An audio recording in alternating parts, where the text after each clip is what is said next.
कर्म के हिसाब से अगला जन्म, जैसा कर्म वैसा जन्म।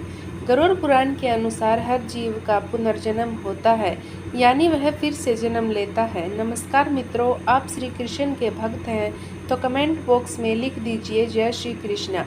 गरुड़ पुराण के मुताबिक मृत्यु के बाद मनुष्य को कौन सा जन्म मिलेगा, यह उसके कर्म पूर्व जन्म के कर्मों पर निर्भर करता है। अगले और पिछले जन्म के बारे में जानने की उत्सुकता अधिकांश लोगों में होती है। अगले जन्म को लेकर लोगों के मन में जिज्ञासा होती है कि वे मनुष्य बनेंगे या पशु या फिर कीड़े मकोड़े। यदि इंसान बनेंगे, कई लोगों के मन में यह भी सवाल आता है, महिला के रूप में जन्म लेंगे या पुरुष के रूप में। हिंदू धर्म में ऐसा उल्लेख मिलता है कि जो इंसान जन्म लेता है उसकी मृत्यु अवश्य होती है, परंतु क्या आप जानते हैं कि मनुष्य मरने के बाद कौन सी योनि में जन्म लेता है? गरुड़ पुराण हिंदू धर्म के महापुराण में से एक है। इसमें जन्म, मृत्यु और मृत्यु के बाद की घटनाओं का विस्तार पूर्वक वर्णन मिलता है। इस पुराण में ऐसी कई बातें बताई गई हैं जिन्हें अपनाने से व्यक्ति अपने जीवन की स्थिति सुधार सकता है। इन महापुराण में गरुड़ पुराण बहुत महत्वपूर्ण है, जो कि सनातन धर्म में किसी व्यक्ति की मृत्यु के बाद पढ़ा जाता है। गरुड़ पुराण में भगवान विष्णु और गरुड़ पक्षी के बीच बातचीत को बताया गया है। साथ ही इसमें व्यक्ति के चरित्र के बारे में भी बताया गया है। ईश्वर की दृष्टि में जो अच्छे कर्म यानी आपके काम होते हैं उसे पुण्य कहा जाता है, और जो बुरे कर्म हैं उन्हें पाप कहा जाता है। गरुड़ पुराण में और कठोपनिषद में उल्लेख मिलता है कि मनुष्य धरती पर जो कुछ भी पाप करता है उन सभी पापों की अलग अलग सजा बारी बारी से मिलती है। गरुड़ पुराण के अनुसार जो व्यक्ति अच्छे कर्म करता है उसे स्वर्ग में जगह मिलती है, वहीं बुरे कर्मों के लिए नरक का सामना करना पड़ता है।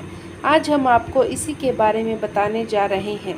दोस्तों, गधे, कुत्ते, बिल्ली, सांप, बंदर, गिरगिट, बकरा, भेड़िया, गाय, कछुआ, कीड़े मकोड़े, कोई पशु पक्षी, पेड़ पौधे, स्त्री में जन्म इत्यादि में हर पापी मनुष्य का जन्म होता है।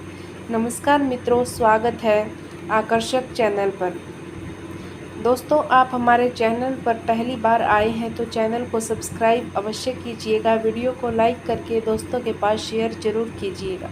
यहाँ सबसे पहले आपको यह जानना जरूरी है, क्या सच में पुनर्जन्म होता है? मित्रों, इस बात को एक उदाहरण से समझते हैं। कई बार बालक जब जन्म लेता है उनमें किसी प्रकार का दोष होता है। कई बालक किन्नर पैदा होते हैं या फिर ऐसे पैदा होते हैं जिनको कोई शारीरिक दोष होता है, जैसे कोई जन्म से ही विकलांग पैदा होता है या जन्म से ही देखने में असमर्थ होता है। ऐसा भी होता है कई बच्चों का जन्म से ही मल मूत्र का द्वार नहीं होता। ऐसा होने के पीछे विज्ञान अपना तर्क अलग ही देता है, पर हम शास्त्र के अनुसार बताएंगे, इस जीवन में बच्चे को उसके पिछले जन्म के कर्मों के आधार पर कष्ट भोगना तय होता है, इसलिए शारीरिक असमर्थता पैदा होने के साथ ही की जाती है। गरुड़ पुराण में लिखा हुआ है कि पांडव भाइयों को अलग अलग घरों में जन्म अपने अपने कर्म के अनुसार मिला था। गरुड़ पुराण में विस्तार से बताया गया है कि जब तक शिशु माँ की कोख में रहता है तब तक उसे पिछले जन्म का सब कुछ याद रहता है। उसे यह भी स्मरण होता है कि उसने पिछले जन्म में क्या क्या कर्म किए, और दुखी होकर वह जीव ईश्वर से यही प्रार्थना करता है कि इस जीवन में वह सत्कर्म करेगा और भगवान का नाम जपता रहेगा। शिशु माता के गर्भ से निकलकर इस पृथ्वी लोक पर आता है। ईश्वर की उसकी स्मृति खत्म कर दी जाती है, यानी कि उसके दिमाग से पिछले जन्म का बातें भुला दिया जाता है और वह जीव फिर से सब कुछ मोह माया में कुछ ऐसा उलझ जाता है कि परमात्मा के लिए उसके पास समय ही नहीं बचता। आइए अपने टॉपिक पर वापस आते हैं। किस कर्म के अनुसार से मिलता है अगले अलग अलग जन्म? पहले कछुए का जन्म माता पिता को कष्ट पहुंचाने वाली संतान या भाई बहन को प्रताड़ित करने वाले मनुष्य कछुआ की योनि में जन्म लेती है। कई बार गलत कार्य करने वाले यह सोचते हैं कि कोई उन्हें देख नहीं रहा, इसलिए कई बार लोग ऐसे पाप कर देते हैं जिनके गंभीर परिणाम इस जीवन अलावा अगले जीवन में भी भुगतने पड़ते हैं। दोस्तों, कछुए का जीवन काल बहुत लंबा होता है। कछुआ 20 या 30 साल नहीं जीता, बल्कि उसका जीवन काल 200 से 300 वर्षों के बीच का होता है, यानी कि इस अपराध की सजा बेहद लंबी है और बहुत कठिन है। स्त्री का जन्म किसे मिलता है? गरुड़ पुराण के अनुसार जब आत्मा को नया जन्म मिलता है तो जन्म पुरुष का हो या स्त्री का, आत्मा को उस शरीर के अनुसार व्यवहार में ढलक अपना कर्म करना होता है। शरीर के जरिए कर्म करके ही एक आत्मा अपने जन्म के उद्देश्य को सार्थक भी बना सकती है और निरर्थक भी अच्छे कर्म करके आत्मा मुक्ति के मार्ग की ओर अग्रसर हो जाती है और बुरे कर्म करके अपनी स्थिति को भविष्य में बदतर बना सकती है। यदि कोई पुरुष महिलाओं वाला आचरण करता है, स्वभाव में महिलाओं वाली आदत ले जाता है, तो ऐसे पुरुषों को अगले जन्म में स्त्री का रूप मिलता है।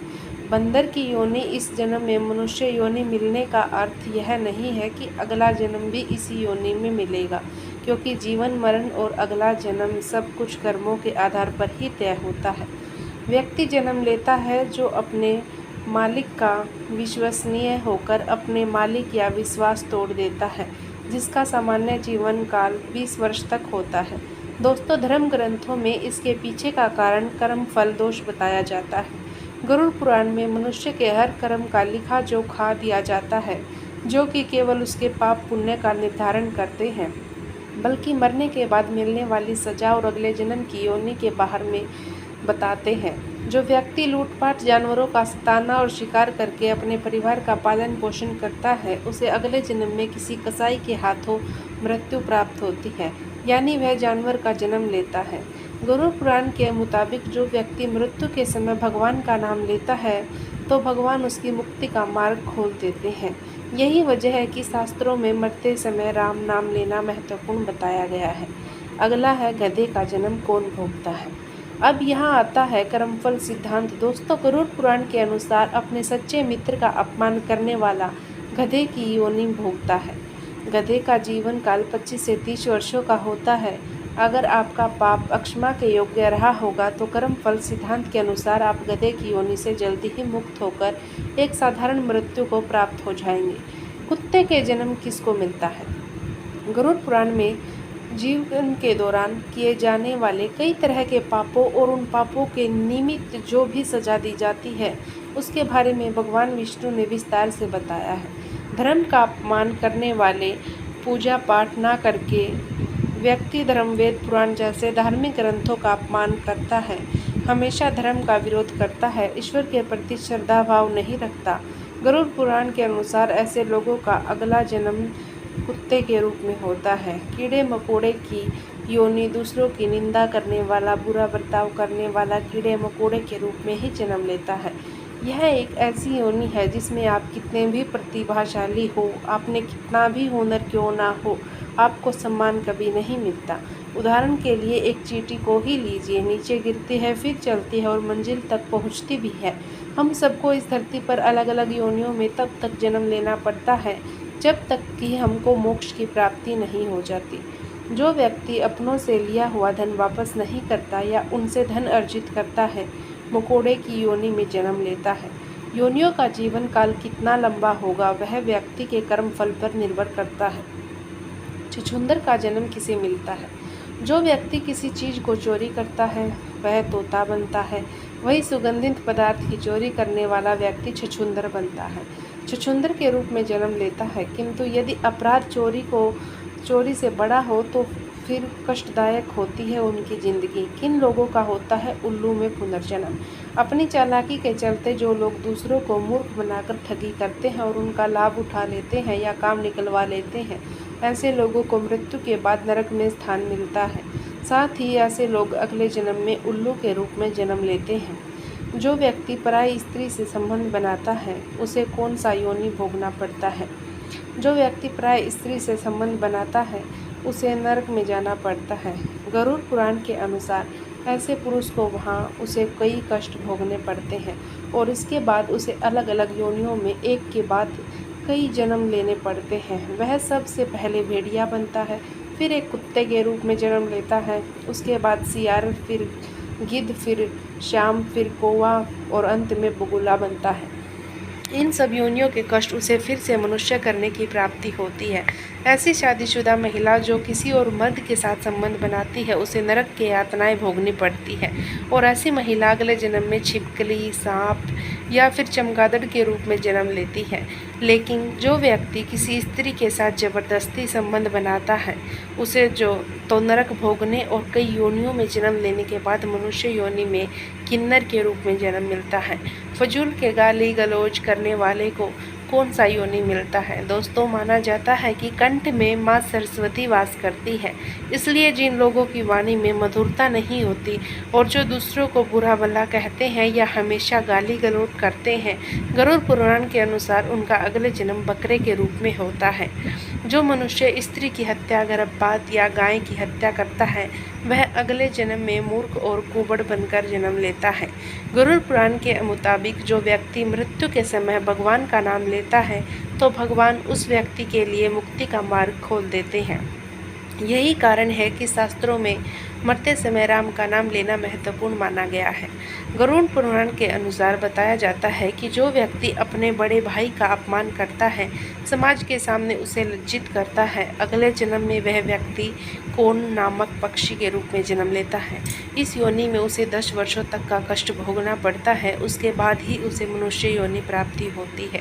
गरुड़ पुराण के अनुसार दूसरों के लिए अच्छा सोचने वाला, धर्म को मानने वाला, धार्मिक में विश्वास रखने वाला, पशुओं से प्रेम रखने वाला, माता पिता का आदर सम्मान करने वाला, अपने गुरु के द्वारा बताए गए मार्ग पर चलने वाली जीव आत्मा स्वर्ग में जाती है और अपने लिए मोक्ष के दरवाजे खोल लेती है। मांस खाने वाले गरुड़ पुराण के अनुसार मांस खाने वाले व्यक्ति को अगले जन्म में अंगों से संबंधित समस्या होती है। मदिरा या फिर शराब पीने वाले के दांत काले होते हैं और जीभ के स्वाद के कारण ना खाने वाली चीज़ों का खा लेने वाला ब्राह्मण जलोद, पेट में पानी भर जाने की बीमारी के चलते पेट फूलना बनता है। दूसरों का ध्यान किए बिना मीठा खाने वाले को गले से संबंधित बीमारियां रहती है। श्राद्ध के समय में अशुद्ध दान देने वाले लोगों को कुष्ठ रोग होता है। लेकिन दोस्तों, यह सारी बात सुनने के बाद आपके मन में एक प्रश्न अवश्य उठा होगा कि जब हम अपने पाप कर्मों के अनुसार नरक की सजा भोग लेते हैं तो पुनर्जन्म में सजा क्यों मिलती है? क्यों हमें मनुष्य जन्म नहीं मिलता है? इस प्रश्न का उत्तर भगवान विष्णु ने अपने वाहन पक्षी राज गरुड़ को स्पष्ट बताया, जो कि गरुड़ पुराण में है। आइए जानते हैं। कई बार जीव आत्माओं के कर्म इतने बुरे होते हैं कि जीवात्मा को नरक में भोगनी पड़ती है, लेकिन अगले जन्म में भी इन कर्मों का बोझ ढोना पड़ता है। जैसे कि किसी महिला के साथ दुष्कर्म करने वाली पापी आत्मा अगले जन्म के में किन्नर के रूप में पैदा होती है, जैसे आपने इस वीडियो में सुने हैं। इसे हमारे धर्म ग्रंथों में कर्मफल का सिद्धांत कहा गया है, यानी कि जैसी करनी वैसी भरनी। पाप बड़ा है तो सजा लंबी मिलेगी और अत्यंत दुखदायी भी होगी, और यदि पाप कर्म सामान्य है तो सजा भी कम होगी। दोस्तों, मनुष्य जन्म कितना दुर्लभ है आप जान ही गए होंगे। मनुष्य की योनि में जन्म लेना चाहते हैं या जीवन मृत्यु के इस कर्म चक्कर से निकलना चाहते हैं तो इस जन्म में अच्छे कर्म और ईश्वर की भक्ति करें। अभी तो आप मनुष्य योनि में जन्म लिए हैं, इसे पीछे आप किस योनि में जन्म हुआ होगा, आइए इस पर विस्तार से जान लेते हैं। जाति स्मरण के प्रयोग के लिए ध्यान को जारी रखते हुए आप जब भी बिस्तर पर सोने जाएं तब आंखें बंद करके उल्टे क्रम में अपनी दिनचर्या का घटनाक्रम को याद करें। जैसे सोने से पूर्व आप क्या कर रहे थे, फिर उससे पूर्व क्या कर रहे थे, और फिर भी गहराई में जाएं और देखें उससे पूर्व आप क्या कर रहे थे। तब इस तरह की स्मृतियों को सुबह उठने तक ले जाएं। दिनचर्या का क्रम सतत जारी रखते हुए मेमोरी रिवर्स को बढ़ाते जाएं। ध्यान के साथ इस जाति का स्मरण का अभ्यास जारी रखने से कुछ माह बाद मेमोरी पावर बढ़ेगा। वहीं नए नए अनुभवों के साथ पिछले जन्म को जानने का द्वार भी खुलने लगेगा। मित्रों, यह साधना कठिन जरूर है, लेकिन योगाभ्यासी के लिए सरल है। सम्मोहन क्रिया से भी पिछला जन्म जाना जा सकता है। दोस्तों, अलग अलग धर्म के लोग अलग अलग तरीके से पिछले जन्म जानने की कोशिश करते हैं। मित्रों, हमारा आज का प्रस्तुति कैसा लगा कमेंट करके अवश्य बताइएगा। धन्यवाद।